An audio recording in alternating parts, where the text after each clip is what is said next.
So, Coach, what was the mood in that period, in that locker room between the second and third periods?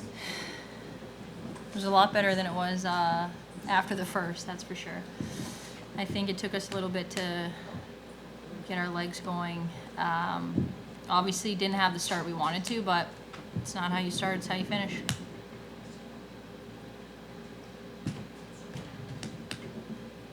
Since the international break, not a loss on board, excuse me, Montreal loss. Points in every game since then. What is the secret sauce? I think you turn this around and get to the point where you're sweeping the team that was at one point top. Yeah, I mean, I can't speak to the people that left for Worlds or that were at home for those 2 weeks, but I think it was a break. It was a mental reset for everyone involved.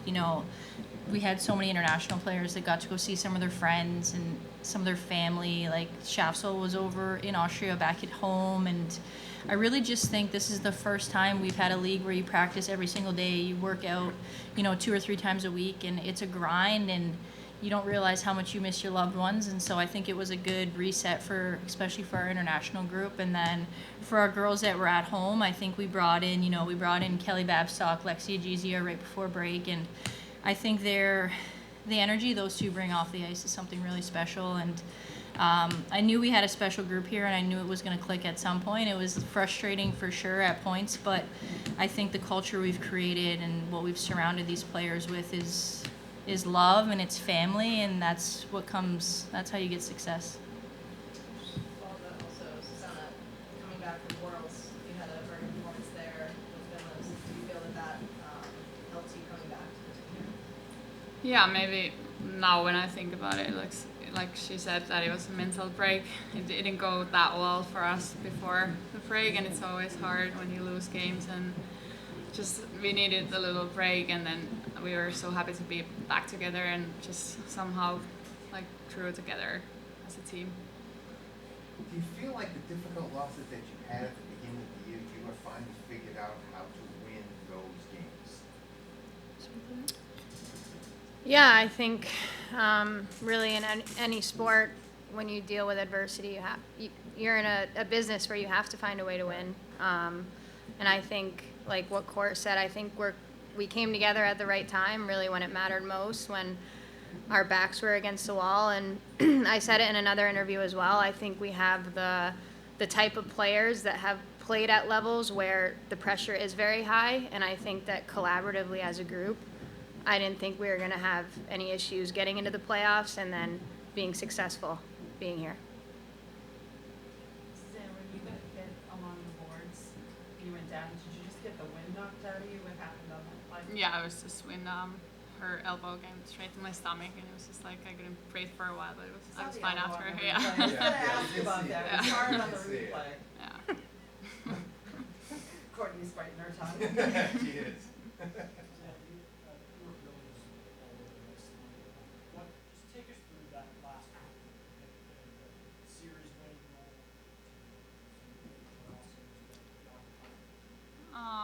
We had a good breakout, we went north right away, as we have been trying to do, and then Mueller took a really nice shot. That's what they have told us to do, but we just haven't done it so often, and now just the rebound came right to my stick. I just went to net, and then I just tried to put it in as fast as I could. After playing nearly 2 whole games on Saturday night, so when it's 62 seconds in, was it kind of a relief that you didn't have to go as deep again, or was it just win at any time?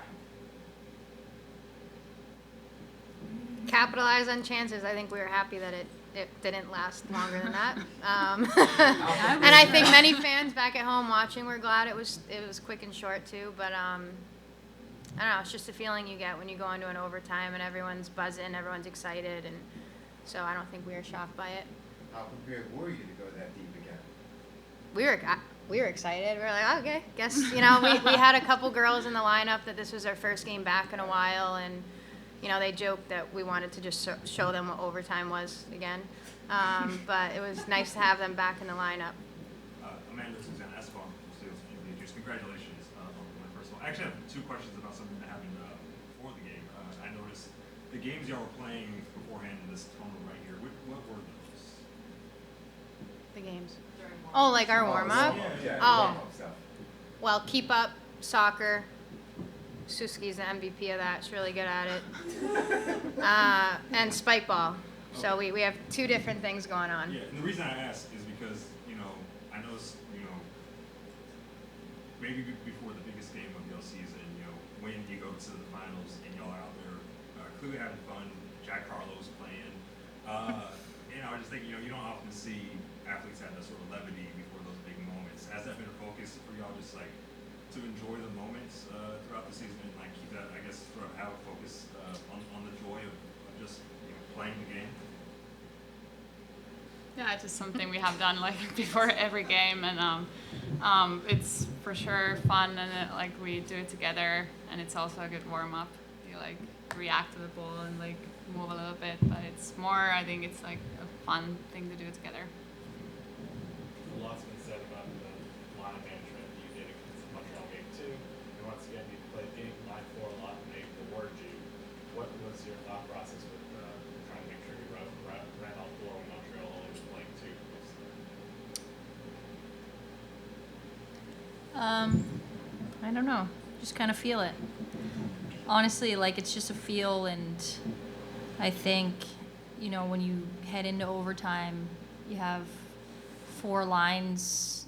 You know, actually, we really didn't play our 4th line as much as I wanted to today because we got down. But I think heading into overtime, like the thought was like, all right, we got some fresh legs. We're definitely going to use them. But I think it's important that you prepare all season. Like I think all season our 4th line had some minutes to develop and to grow and to kind of, you know, get a feel for the speed and the pace of the game. And I think it's important because you just never know. Like we went into Montreal without Ratty, Gable, TG, like people, and if you don't give them the opportunity to grow and to learn, then when those things happen at the peak of your season, you're not going to do well. So I think it's important that they all get an opportunity. Courtney, a few minutes ago, Corey assessed that of the 12 periods you played against Montreal, that Montreal outplayed you 10 of those 12. I'm curious what your breakdown would be. And Amanda, maybe after yours. I mean, good for her. Here we are. We're heading on to the championship. I think that's all that matters. Man, I'm just curious on that short-handed goal you had. What's kind of the mindset on that shift? Obviously, turning a moment that could have been a momentum killer, obviously taking the penalty, and turning it into a game-tying goal. Yeah, I think I got kind of lucky on the timing. I don't know who I was changing for, but it was kind of a forecheck situation. Then the puck went on our zone. Then I changed for someone. I noticed that their 2D didn't really notice that I was out in the neutral zone, and Hannah, being the player that she is always going to find the players that are open. So when that puck was coming to me, quite honestly, I just didn't want to go off sides. So I had to slow down a little bit and then just try to get a quick shot off. I saw you tiptoeing on that line. How close do you think you were to being offsides? I have no idea. I just, at this point, I don't know. I'll see it at some point on tape. The first 2 games, Frankel made 109 saves for you guys. She wasn't tested as much tonight, but how important was it knowing that the 2 goals were against her in the first 2 periods to come back and win and congratulate her for the outstanding series that she had? Yeah, just tremendous play by her. We saw that tonight as well in the first period. She really gave us a chance to win again today. And again, I've said this before, but that's why we picked her up in free agency. Like, she's a tremendous goalie that can make huge saves, and she's tiny, but man, she plays like a huge goalie. You just can't get that puck by her. So I think I'm thrilled for her to come back from, you know, the World Championships and stand on her head like she has, and we wouldn't be here without her. Toronto and Minnesota are going to at least a 4th game, maybe a 5th. You guys are going to have some rest. Is that going to be to your advantage, or are you worried about rust? Well, we've played 4 games too, right, with our overtime. Yeah, I think it's rest management. It's how you use the time. You know, we're not just going to sit around and do nothing. We're going to prepare, and we're going to get our legs moving and get them back to however we need them to feel. So to that question, Coach Kessel and Laura Everett from Boston Women's Sports, how do you game plan for today after Saturday and 6 periods Like, what was your strategy with minutes and management coming into today? We knew they were going to come in hot. Like, Montreal's never going to, they're never going to give up. And, you know, you read those articles, Corey's telling us that we're lucky. And so you know that they're coming in, like, she's using that as motivation for her team. And we celebrated too hard in the third overtime goal. And so that's motivation for her team. And, like, that's understandable. So we know they're coming in for blood. And I think it was, like, let's manage the first period. We knew they were coming on hot. And we got out of that period with 1 goal thanks to our great goalie Frankel, and then from there we built momentum, and I thought in the third period we outplayed them, we hemmed them in, and we came back. It sounds like you used a lot of what Corey said as motivation in this series. Is that right? Yeah, I think when they pulled their goalie in regulation game 24, that was enough motivation for us. And between Toronto and Minnesota, I guess on both these teams, what scares you the most about facing them, or what are you excited to face? I think we're ready to take on either opponent. We've been preparing this whole year, and we've played each of them 5 times, right? So I think, the scout's the same. It's let's play our game to the best of our ability, and I think that's how we're going to be successful. How much time do you take to celebrate before it's back to work? I think tonight. Take 2 final questions. And just going off that, you have at least 2 more games here. What does it mean for you all now just to represent Boston in the first PWHL finals? Well, it's I've had the privilege of being able to play in Boston before professionally, and I think this year it's been outstanding. I think you can get a feel of the city you have championships all over the city that's ingrained here, so hopefully we can add more to it. One final question. In the back. Susanna, this game really, you had some highs, you had some lows, getting, the high being the game-winning goal. You had some lows with getting hurt. You had some frustration with those 3 shots in the power play. How does your immense amount of experience kind of help you get through those ups and downs of a game like this? Can you repeat that? Okay.